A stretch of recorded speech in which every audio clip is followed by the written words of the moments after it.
guys, have you ever been fighting one of the data battles and suddenly noticed a really cool attack or animation that you never noticed before because, well, you were fighting for your life against one of the hardest challenges of Kingdom Hearts 2? Well, then this video might be for you. Welcome to my data battle breakdown series. These will not be guides, but rather a showcase of the animations that the data organization use, since during their fights, you're kind of fighting for your life, and this is probably the last thing on your mind. Today, we're looking at Marluxia. Marluxia is a pretty interesting boss because half his attacks don't actually damage you. He opens the fight by whispering something into Sora's ear. Sora looks down at his hand as a nobody sigil appears behind him, and dark purplish thorns wrap around himself and the sigil. A number appears over Sora's head, equaling the level that he is. Every strike of the scythe will cut away a number, and reaching 0 will automatically end the fight. This is a Doom mechanic, and a nice nod to Final Fantasy elements. Also, I'm very curious about what Marluxia actually whispered here. I know this is meme to hell and back, but I always am very curious what this means. I don't know, maybe there's something there with the Grim Reaper thing. But anyways, this fight does not have too much variation between the first and second phases, aside from increasing the number of strikes for certain attacks, as well as adding 2 ultimate attacks to his toolbox. Let's get into the breakdown. The first attack is a simple slicing combo. This can range anywhere from 4 to 6 strikes in the first phase, while I've also seen a combo string as long as 11 hits in the second phase. It is very easy to get caught in this, and will slice your Doom counter to ribbons very quickly if you don't watch out. The final hit will always have a bit of a wind up to it, and this is your cue to block. Blocking this last strong hit will throw Marluxia off balance for a second, before he shakes it off and slices back at you. The other kind of combo attack has Marluxia pulling you in with a vortex of air, before spinning out towards you. During the whirlwind, Marluxia actually lets go of his scythe, letting it fly around him before he catches it in his raised hand, poised to strike. Marluxia jumps into the air, spiraling towards the ground before landing and crouching, circling a couple more times before ending with a strong slice. Marluxia has 2 reaction commands after doing a spinning strike: Aerial Strike and Restore Count. One will do massive damage to Marluxia, while the other will restore some of your Doom counter gauge. Aerial Strike shows Marluxia striking down at Sora. Sora dodges and flips onto the scythe, jumping and spinning his Keyblade behind himself before doing a strong 3-hit combo. As Marluxia falls back towards the ground, Sora turns and does one more strong strike, knocking him across the arena. Restore Count has Sora hitting Marluxia's scythe into the air. Sora catches it and strikes Marluxia 3 times, batting him upwards. He then spins and sends the scythe careening back towards Marluxia. I like to think that because Sora's Doom counter is only affected by the scythe, landing strikes with the scythe on Marluxia is reversing the effect, replenishing your counter. Marluxia can also use a dashing attack that has him spinning towards you with his scythe.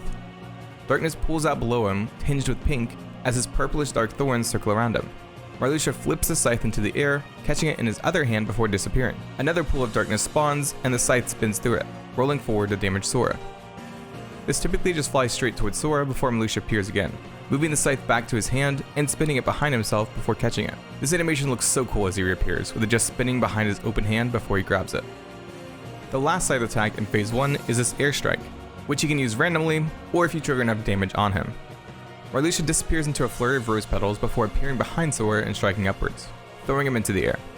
During the first phase, he will do this 3 times, but in phase 2, he will just continue striking at you until you dodge it. I counted as high as 21 times while I was testing, which is wild to be juggled that long. Phase 2 has a completely unique attack that Marluxia uses. This is similar to his teleporting air strike attack, but it's just on the ground. I've counted up to 7 concurrent strikes during this attack. The last 2 normal attacks will not impact your Doom counter, and are more so obstacles to juggle while dealing with Marluxia's usual attacks. The first is a thorn cage that Marluxia will cast on the party. Air and normal dark thorns circle up around Marluxia as he throws his hand forward. Green thorny vines and rose petals circle around Sora before it explodes around him. The other attack creates these giant pools of darkness on the floor. Marluxia will teleport to the center and spin the scythe up around himself to his raised hand before slamming the hilt into the floor. 3 gaping holes appear, tinged with pink, sectioning you off to very small portions of the arena. Like I said, these are really more so obstacles that Marluxia uses to handicap Sora and gain the upper hand. The first ultimate attack Marluxia can use is just a bigger version of his rolling scythe attack. It lasts longer, and Marluxia will continuously double back through this attack, trying to hit Sora. He even does the same stopping animation at the end. The other ultimate is a bit more unique, with Marluxia glowing pink and rising into the air as rose petals fill the screen.